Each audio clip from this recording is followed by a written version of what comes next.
C'est un secteur qui embauche et qui embauche beaucoup. Les entreprises de sécurité et de gardiennage recrutent chez nous. Securitas, la plus importante d'entre elles, avec ses 6 000 employés, organise jusqu'au 11 mars un tour Securitas dans différentes villes de Belgique. Elle propose entre autres des entretiens d'embauche et des travaux pratiques.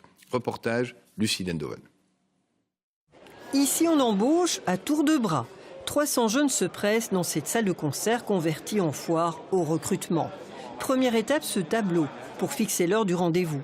L'entretien d'embauche, c'est ici que ça se passe. La perle rare, les recruteurs la recherchent en se basant sur quelques critères essentiels. Je dirais qu'il y a plusieurs traits de caractère. Il faut tout d'abord être avenant.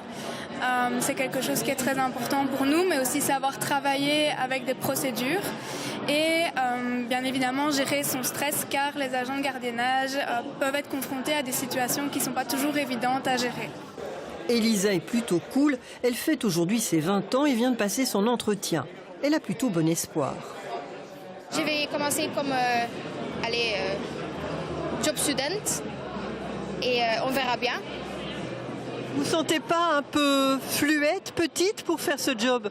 Une femme agent de sécurité, c'est pas dangereux? Pas du tout.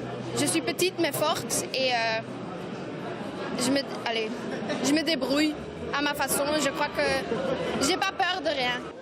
Comme beaucoup d'étudiants présents, Christopher termine au lycée une 7e année d'humanité technique en spécialisation sécurité. Ça m'est venu une fois où j'ai vu un ami et il m'a dit que la sécurité c'est vraiment quelque chose de bien et que ça pourrait vraiment aider les gens. Du coup je me suis dit pourquoi pas essayer et ça m'a bien aidé en fait. Et j'aime bien en fait. Les participants se pressent à des workshops comme des cours de secourisme essentiels dans le métier. Parfois ils sont en premier lieu en fait sur place. Parfois ils sont toutes seules avec les ouvriers qui travaillent encore.